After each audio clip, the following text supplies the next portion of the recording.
ప్రభునందు ప్రియ సోదరి సోదరులారా, తెలుగు ఆన్లైన్ బైబిల్ కాలేజీకి చేరి వచ్చిన మీ అందరికీ ప్రభువును రక్షకుడైన యేసు క్రీస్తు వారి కృపగల నామములో ప్రేమందనాలు చెల్లిస్తున్నాం.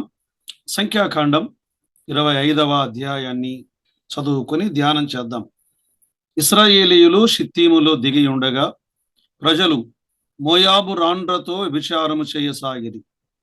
ఆ స్త్రీలు తమ దేవతల బలులకు ప్రజలను పిలువగా వీరు భోజనము చేసి వారి దేవతలకు నమస్కరించిరి. అట్లు ఇశ్రాయేలీయులు బయల్పయోరుతో కలిసి కొనినందున వారి మీద యెహోవా కోపము రగులుకొనెను.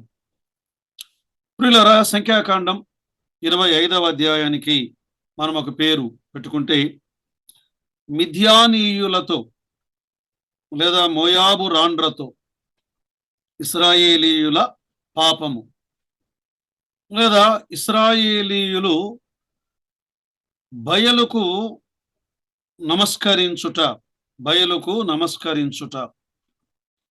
పిల్లల ఈ అధ్యాయాన్ని మనము కొన్ని భాగాలుగా విభజన చేద్దాం. మొదటి 5 వచనాలు ఇశ్రాయేలీయుల వారి పాపము, లైంగిక అపవిత్రతను మనం ఈ భాగంలో చూడగలం. మొదటి 5 వచనాలు లైంగిక అపవిత్రత.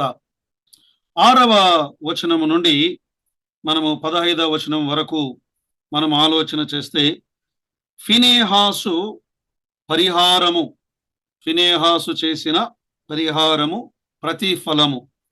16 నుండి 17 2 వచనాలు మిద్యానీయుల హతము.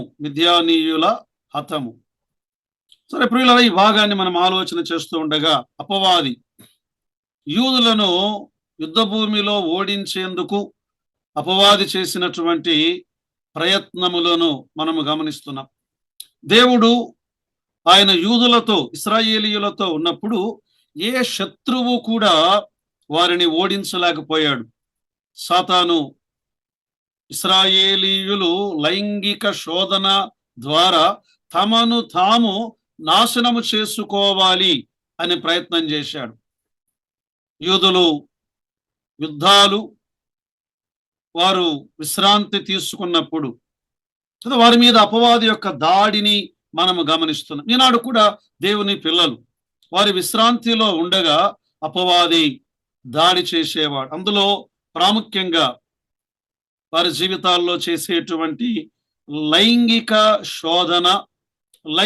శోధన ద్వారా కలిగేటువంటి అపవిత్రత, దాని ద్వారా కలిగిపోయే బానిసత్వం, దాని ద్వారా మిగిలిపోయే దుఃఖం, ఇవన్నీ 25వ అధ్యాయములో మనము చూడగలం.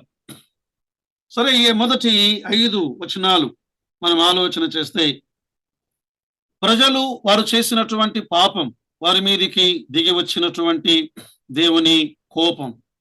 అందులో మొదటి 3 వచనాలు మనము చదువుకొని ఉన్నాం. ఇశ్రాయేలీయులు షిత్తీములో దిగి ఉండగా ప్రజలు మోయాబు రాండ్రతో వ్యభిచారము చేయసాగిరి. మోయాబు స్త్రీలతో ఇశ్రాయేలు ప్రజలు చేసినటువంటి వ్యభిచార పాపం. సాతాను మనలను ఈ అనైతిక పాపములో బంధించటానికి వాడు శోధనను ఉపయోగించేవాడు. ఇది భాగంలో ఎందుకు వారు ఈ మోయాబు రాండ్రతో వారు కలుసుకున్నారు? కారణం ఏమిటి అంటే సంఖ్యాకాండం 31వ అధ్యాయం 15-16 వచనాలు మనం చదివితే మోషే వారితో, మీరు ఆడువారినందరినీ బ్రతకనిచ్చితిరా? ఇదిగో బిలాము మాటను బట్టి పెయోరు విషయములో ఇశ్రాయేలీయుల చేత యెహోవా మీద తిరుగుబాటు చేయించిన వారు వీరు కారా? అందుచేత యెహోవా సమాజములో తెగులు పుట్టి ఉండెను గదా. బిలాము బోధ ఏమిటి అంటే, బిలాము బాలాకుతో ఒక మాట సెలవిచ్చాడు. ఇశ్రాయేలీయులను శపించటం నా చేత కాదు. బాలాకు, నీవిచ్చిన జీతం నేను పుచ్చుకున్నాను. అయితే నేను ఒక కార్యమును మీకు జ్ఞాపకం చేస్తాను అని వారికి ఒక భిన్నమైనటువంటి సంగతిని బోధించాడు. పేతురు రాసిన 2వ పత్రిక 2వ అధ్యాయం 15వ వచనాన్ని మనం చదివితే, లేదా 14, 15 వచనాలు.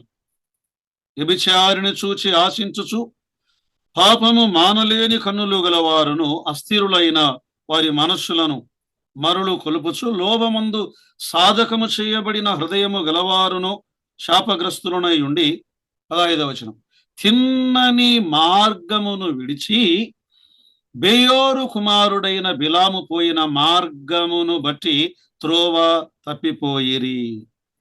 కదా, ఈ బిలాము ఆ దురాశ, ధనం మీద ఉన్న దురాశ చేత మోయాబీయులు నేరుగా ఇశ్రాయేలీయులతో యుద్ధము చేయడానికి వారు భయపడుతూ ఉండగా వారిని ఏం చేశాడు?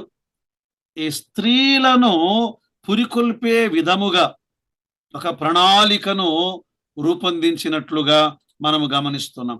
అంటే ఇలా చెప్పుకోవచ్చు మనం, అయ్యా బాలాకు రాజు, ఇశ్రాయేలీయులను మనము శపించలేము, వారు అత్యల్పమైన వారు కారు, వారికి వారుగా పాపమును చేస్తే తప్ప. మీరు ఒక పని చేయండి, మీ అందమైన స్త్రీలను పంపి మీ యొక్క దేవతను ఆరాధించటానికి వారిని పిలువనంపించండి అన్నట్లుగా సంఖ్యాకాండం 31వ అధ్యాయం 16వ వచనములో ఒక సలహాను ఇచ్చి వెళ్ళిపోయాడు. బహిరంగంగా అద్భుతమైన ప్రవచనాలను ప్రవచించాడు, కానీ అంతరంగం రహస్యంగా ఒక బోధను బోధించాడు. మీరు అత్యంత అందమైన ఆకర్షణీయమైన స్త్రీలను పంపమని బాలాకు రాజుకు ఈ బిలాము సూచించాడు. తద్వారా వీరు వెళ్ళి ఆ పాపములో పడి పతనమైనట్లుగా మనము గమనించగలం. ప్రకటన గ్రంథం 2వ అధ్యాయం 14వ వచనములో కూడా అదే మాటను చూడగలం. అయినను నేను నీ మీద కొన్ని తప్పిదములు మోపవలసి ఉన్నది, అవేవనగా విగ్రహములకు బలి ఇచ్చిన వాటిని తినునట్లును, 1, జారత్వము చేయునట్లును, 2. ఇది 2 విషయాలు. ఇశ్రాయేలీయులకు ఉరి ఒడ్డుమని బాలాకునకు నేర్పిన బిలాము బోధను అనుసరించువారు నీలో ఉన్నారు. చాలా స్పష్టంగా ఇక్కడ రాయబడి ఉన్నది కదా. బాలాకుకు నేర్పినటువంటి బిలాము బోధ కదా, వారిని మనము జయించలేము. మీరు ఎలాగైనా మీ స్త్రీల ద్వారా వారిని అపవిత్రతలోనికి నడిపించండి, వారికి వారే పతనమవుతారు. ఈనాడు కూడా చాలాసార్లు అపవాది వాడు ఆకర్షణీయమైన శోధనను ఉంచి దేవుని ప్రజలను దేవుని వద్ద నుండి వాడు దూరం చేసేవాడు. అనేక మంది తమకు తాముగా పతనమైపోతూ ఉన్నారు కదా. లోకములో ఉన్న వాటన్నిటిని చూపిస్తాడు. లోకములో ఉన్నవన్నీ ఏమున్నాయి? శరీరాశ, నేత్రాశ, జీవపు డంబము కదా. వీటి ద్వారా పతనం మాత్రమే కదా. ఈ భాగములో సంఖ్యాకాండం 25వ అధ్యాయం 1వ వచనములో ఇశ్రాయేలీయులు మోయాబు దేశములో సిత్తీము అనే ప్రాంతములో వారు నివసించారు. సిత్తీము కదా. యెహోషువ ఈ భూభాగం వాగ్దాన దేశములోనికి వారు వెళ్ళేంత వరకు వారు ఈ సిత్తీము దగ్గర, యోర్దాను నది దగ్గరనే వారు నిలిచి ఉన్నట్లుగా మనం చూడగలం. సిత్తీము దగ్గరనే వారు ఉన్నారు. యెహోషువ గ్రంథం 2వ అధ్యాయం 1వ వచనములో, నూను కుమారుడైన యెహోషువ వేగుల వారైన 2 మనుషులను పిలిపించి, మీరు పోయి ఆ దేశమును ముఖ్యముగా ఎరుకోను చూడుడని వారితో చెప్పి సిత్తీము నొద్ద నుండి వారిని రహస్యముగా పంపాను. అంటే చాలా కాలము వారు సిత్తీము దగ్గరనే ఆగిపోయారు. అంటే వారు ఒక ప్రశాంతమైన సమయంలో గడుపుతూ ఉన్నారు. సిత్తీము అనే మాటకు ఈ తుమ్మ చెట్ల పొదలు, తుమ్మ చెట్ల ప్రాంతము కదా. అక్కడ ఈ తుమ్మ చెట్లు విరివిగా ఉన్నాయి. వారు 40 ఏండ్లు ప్రయాణములో పోరాడారు, బహుశా అలసిపోయారు. ఈ 40 ఏండ్ల ప్రయాణములో ఎలాంటి లైంగిక శోధన ప్రస్తావించబడలేదు. ఆఖరికి 400 ఏండ్లకు పైగా ఐగుప్తులో చెరలో వారు ఉండగా కూడా ఇలాంటి శోధనలను గురించి ప్రస్తావించబడలేదు. కారణం ఏంటంటే ఐగుప్తీయులకు యూదులు వారు అసహ్యులుగా భావించబడ్డారు.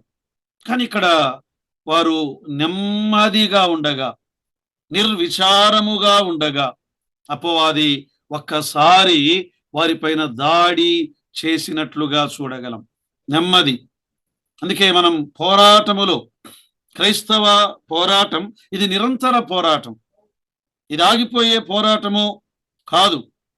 అందుకే ఎఫెసీ పత్రిక 6వ అధ్యాయం 10వ వచనములో ఇలా రాయబడి ఉన్నది, తుదకు ప్రభు యొక్క మహాశక్తిని బట్టి ఆయన యందు బలవంతులయుండుడి, మీరు అపవాది అనగా సాతాను తంత్రములను ఎదిరించుటకు శక్తిమంతులగునట్లు దేవుడిచ్చు సర్వాంగ కవచమును ధరించుకొనుడి. ఏలైనగా మనము పోరాడునది శరీరులతో కాదు గాని ప్రధానులతోనూ అధికారులతోనూ ప్రస్తుత అంధకార సంబంధులకు లోకనాథులతోనూ ఆకాశ మండలమందున్న దురాత్మల సమూహముతోనూ పోరాడుచున్నాం.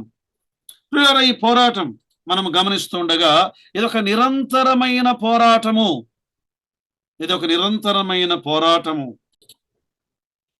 క్రైస్తవ జీవితం ఒక నిరంతర పోరాటము అని విన్నాం. ఆనాడు ఇశ్రాయేలు ప్రజలు ఈ పోరాటములో వారు ఓడిపోయినట్లుగా మనము గమనిస్తున్నాం.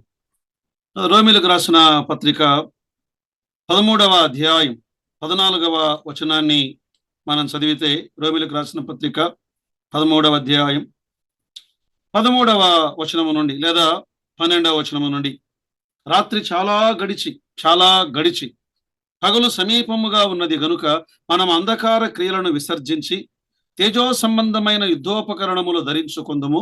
అల్లరితో కూడిన ఆటపాటలైనను మత్తైనను లేకయు, కామ విలాసములైనను పోకిరి చేష్టలైనను లేకయు, కలహమైనను మస్తరమైనను లేకయు, పగటి యందు నడుచుకొనున్నట్లు మర్యాదగా నడుచుకుందాము. మెట్టుకు ప్రభు అయిన యేసు క్రీస్తును ధరించుకొనిన వారై శరీరేచ్ఛలను నెరవేర్చుకొనుటకు శరీర విషయమై ఆలోచన చేసుకొనకుడి కదా. ఈ చిన్న దోషములు, పాపములు మీ జీవితంలో ఒక పెద్ద విషయాలుగా పరిగణించగలం కదా. సిత్తీములో వారు ఆగారు.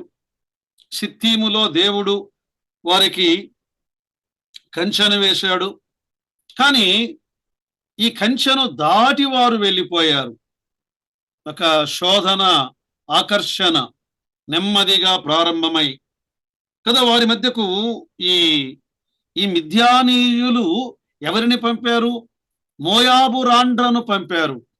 ఈ మోయాబీయులు లోతు సంబంధులు. ఆదికాండం 19వ అధ్యాయం 30 నుండి 38వ వచనం వరకు మనము గమనిస్తే, అంటే వీరి యొక్క బంధువులను కదా వారిని విందుకు ఆహ్వానించడం, ఆ యొక్క కంచెను, ఇది కంచె.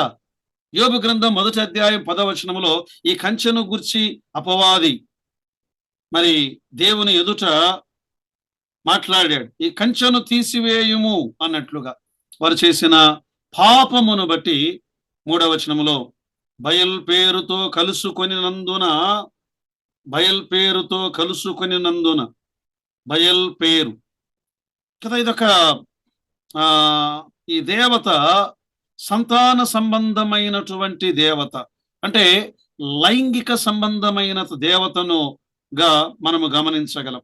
హోషేయ గ్రంథం 9వ అధ్యాయం 10వ వచనములో, అరణ్యములో ద్రాక్ష పండ్లు దొరికినట్లు ఇశ్రాయేలీయులు నాకు దొరికిరి, చిగురుబెట్టు కాలమందు అంజూరపు చెట్టు మీది తొలి ఫలము దొరికినట్లు మీ పితరులు నాకు దొరికిరి.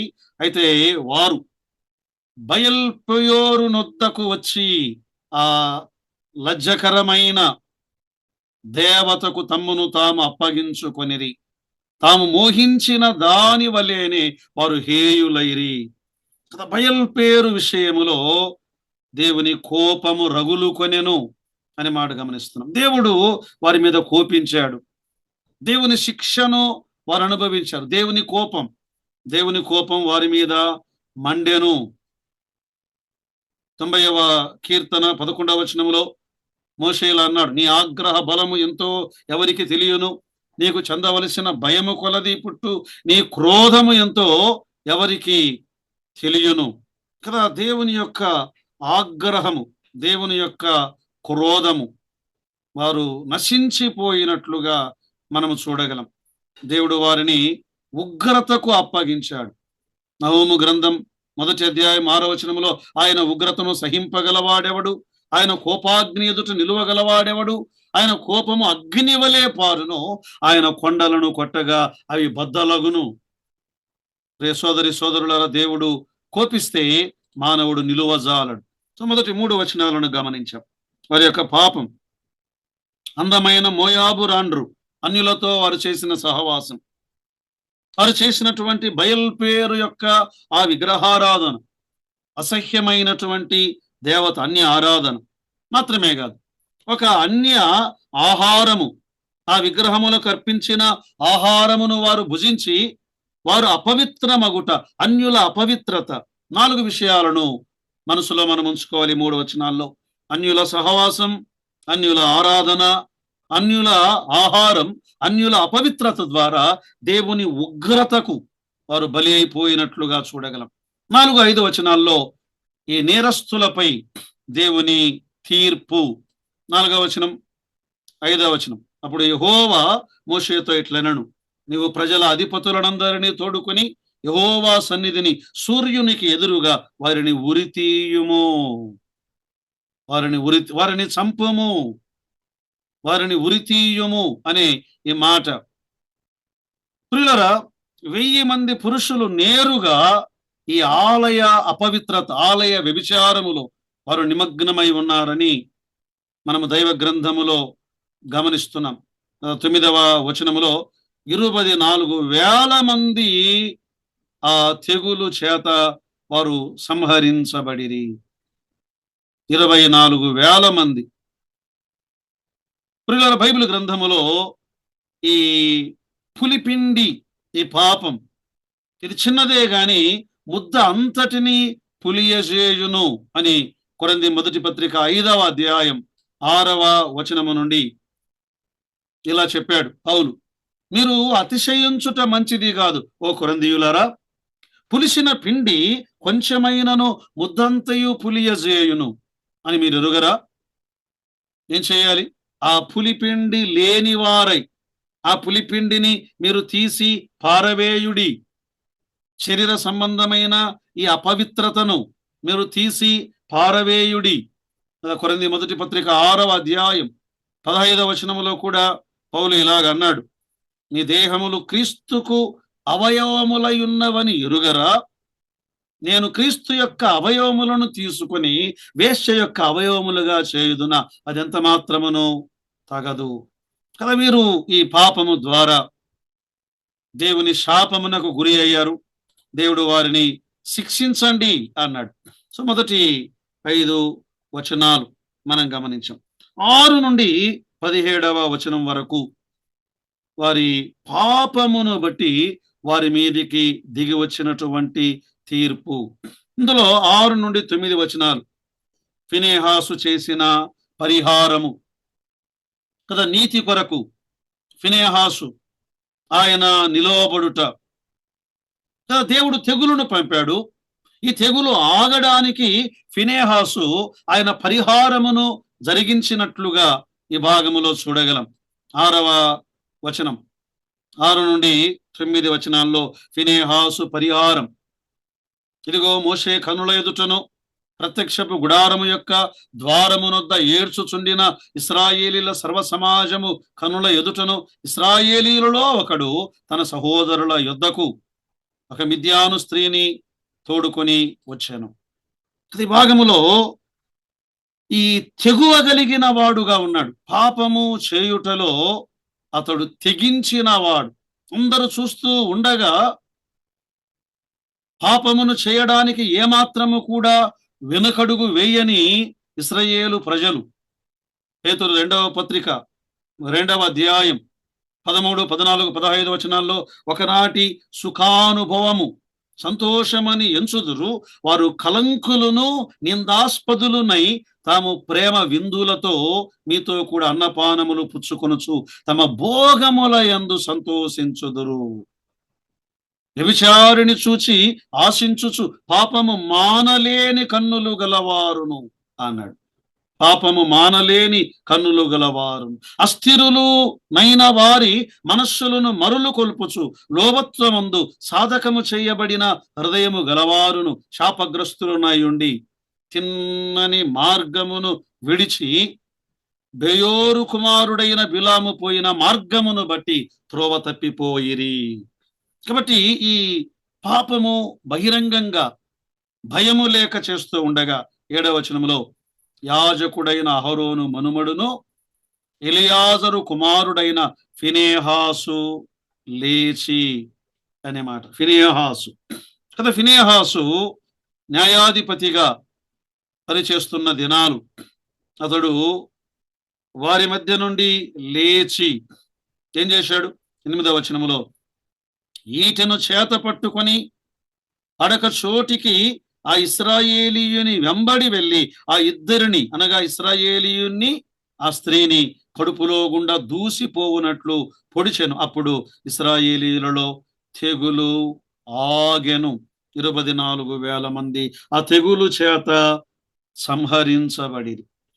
ప్రియులారా, వారు శరీరమును ప్రేమించిన వారుగా ఇశ్రాయేలు ప్రజలను మనము గమనించగలం కదా. రోమీయులకు రాసిన పత్రిక 8వ అధ్యాయం 7వ వచనములో ఏమన్నాడు? ఏలైనగా శరీరానుసారమైన మనస్సు దేవునికి విరోధమై ఉన్నది అన్నాడు. 8వ వచనములో శరీర స్వభావము గలవారు దేవుణ్ణి సంతోషపెట్టలేరు అన్నాడు. 6వ వచనములో శరీరానుసారమైన మనస్సు అది మరణము, అది మరణం. శరీరానుసారమైన మనస్సు మరణం.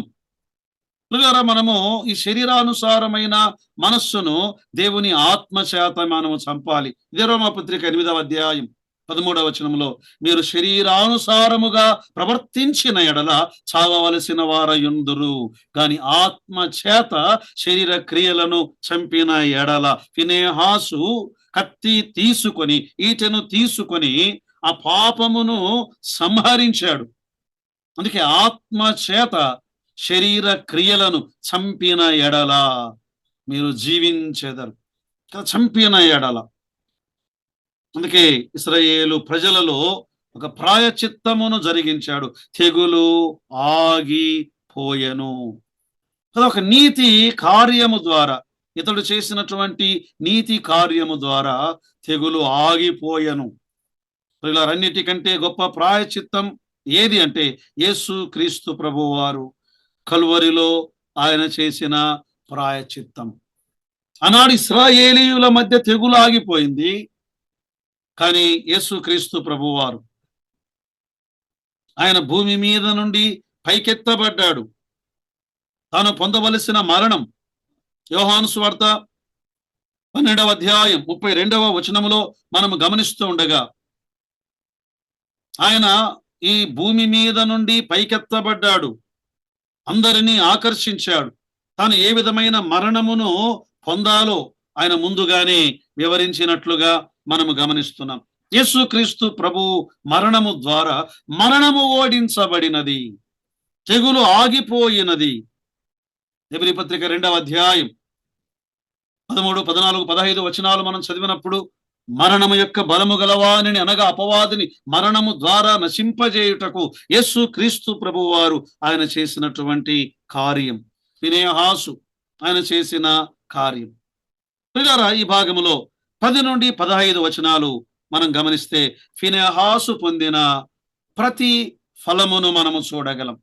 సంఖ్యాకాండము 25వ అధ్యాయం 25వ అధ్యాయము 10 నుండి 15వ వచనం వరకు. అప్పుడు యెహోవా మోషేకు ఇలాగు సెలవిచ్చెను, యాజకుడైన అహరోను మనుమడను ఎలియాజరు కుమారుడైన ఫీనెహాసు వారి మధ్య నేను ఓర్వలేని దానిని తాను ఓర్వలేకపోయాడు. 12వ వచనం, అతనితో నేను సమాధాన నిబంధన చేయుదును. 13వ వచనం, నిత్యమైన యాజక నిబంధన అతనికిని అతని సంతానమునకును కలిగి ఉండును. కదా ఇక్కడ దేవుడు ఫీనెహాసుకు ఆయన ఇచ్చినటువంటి ఒక గొప్ప వాగ్దాన నిబంధన. ప్రత్యేకంగా ఫీనెహాసును అతడు మెచ్చుకొన్నాడు. ఈ ఫీనెహాసు ఎవరిని చంపాడు? చంపబడిన వాని పేరు జిమ్రీ, ఇశ్రాయేలీయుడు. చంపబడిన స్త్రీ ఆమె పేరు కొబ్జీ కదా, కొబ్జీ. వీరిద్దరు ప్రధానులు పేరుగాంచిన వారిని సంహరించెను. పాపమునకు తీర్పు జరిగెను. రోమపత్రిక 13వ అధ్యాయం 3వ వచనములో, ప్రభుత్వము చేయువారు చెడ్డ కార్యములకే గాని మంచి కార్యములకు భయంకరులు కారు, ఊరకయే వారు ఖడ్గము ధరింపరు అన్నాడు కూడా ఈ ఫీనెహాసు ధరించినటువంటి ఖడ్గం. ఈ ఫీనెహాసు ప్రభు అయిన యేసు క్రీస్తు వారికి ముంగుర్తుగా ఉన్నాడు. ఫీనెహాసు ప్రభు అయిన యేసు క్రీస్తు వారికి ముంగుర్తు. క్రీస్తు కూడా ప్రజలను పాపము నుండి రక్షించటానికి ఆయన ఆసక్తి కలిగిన వాడు. ఫీనెహాసు కూడా ఆసక్తి కలిగిన వాడు. దేవుడు లోకమునెంతో ప్రేమించెను కాగా ఆయన తన ద్వితీయ కుమారునిగా పుట్టిన వానియందు విశ్వాసముంచు ప్రతి వాడును నిత్య జీవం పొందినట్లు ఆయనను అనుగ్రహించెను. తన జీవితాన్ని పణంగా పెట్టడానికి ఫీనెహాసు తీర్మానము చేశాడు. యేసు ప్రభు తన జీవితాన్ని ఇవ్వడానికి ఈ లోకానికి వచ్చాడు. ఫీనెహాసు వలె యేసు క్రీస్తు ప్రభు వారు దేవుని శత్రువులకు తీర్చువాడు కదా. ప్రకటన గ్రంథం 9వ అధ్యాయం 6వ వచనములో ఆయన తీర్పులు. ఫీనెహాసు ప్రధాన యాజకుడుగా ఉన్నవాడు. మన ప్రభు అయిన యేసు క్రీస్తు వారు ఆయన గొప్ప ప్రధాన యాజకుడు. హెబ్రీ పత్రిక 4వ అధ్యాయం 14-15 వచనాలు. ఫీనెహాసుతో దేవుడు ఒక నిత్యమైన నిబంధన చేయగా యేసు క్రీస్తు ప్రభు ద్వారా క్రొత్త నిబంధన, నిత్య నిబంధన చేయబడినది. మత్తయి సువార్త 26వ అధ్యాయం 28వ వచనములో, ఇది క్రొత్త నిబంధన, నా రక్తము వలనైన క్రొత్త నిబంధన. ప్రభువు ఆయన యేసు క్రీస్తు ప్రభు వారికి ముంగుర్తుగా మనము చూడగలం. ప్రియులారా, ఫీనెహాసు సొంత జీవితములోని పాపాన్ని ఆయన ద్వేషించిన వాడు కదా, ఆ చీకటిని పారద్రోలిన వాడు మాత్రమే కాదు, ఇశ్రాయేలు ప్రజల మధ్య సమాధానమును ఆయన అనుగ్రహించిన వాడు. సమాధానం, శాంతిని నొలుకొల్పిన వాడు ఈ ఫీనెహాసు. ఈనాడు కూడా ఇశ్రాయేలు ప్రజల వలె మనము కూడా సమాధానమునకు కారకులుగా మనమున్నాం. శరీరమును ఓడించాలా, పాపమును ఓడించాలి. అయితే ఏం చేయాలి? కడగబడాలి. 51వ కీర్తన మొదటి 3 వచనాల్లో దావీదు పశ్చాత్తాప పడినట్లుగా, 7వ వచనంలో దేవా నన్ను కడుగుము అన్నట్లుగా మనం అనుదినము కడగబడే వారముగా మనం ఉండాలి. ఫీనెహాసు అనే పేరుకు అర్థం జాలి నొందినవాడు. 6, 7, 8, 9 వచనాల్లో మనము గమనిస్తున్నాం. జాలి నొందినవాడు ఈ ఫీనెహాసు. మాత్రమే కాదు, ఈ ఫీనెహాసు పితరులు ఎవరు? వారు యాజక వంశమునకు చెందినవారు. అహరోను మనుమడును ఎలియాజరు కుమారుడును అన్నాడు. ఫీనెహాసు ప్రాయశ్చిత్తం యేసు క్రీస్తు ప్రభు వారు ఆయన చేసినటువంటి ఆ గొప్ప ప్రాయశ్చిత్తమును చూపిస్తూ ఉన్నది. దైవ గ్రంథములో యోహాను మొదటి పత్రిక 2వ అధ్యాయం 2వ వచనములో ఆయనే మన పాపములకు శాంతికరమై ఉన్నాడు, ప్రాయశ్చిత్తమై ఉన్నాడు. మన పాపములకు మాత్రమే కాదు, సర్వలోక పాపమునకు ఆయన ప్రాయశ్చిత్తమై ఉన్నాడు. ఫీనెహాసు ద్వారా దేవుడు అతనికిని అతని సంతానమునకును నిత్య నిబంధన శాశ్వతమైనటువంటి నిబంధనను ఆయన చేసిన వాడుగా మనము గమనించగలం. శాశ్వతమైనటువంటి నిబంధన. దీన్ని సాదోకు వంశము వారికి దేవుడిచ్చినటువంటి ఈ నిబంధనను మనము చూడగలం. యేసుక్రీస్తు ప్రభువు ద్వారా జరిగినటువంటి నిత్య నిబంధన.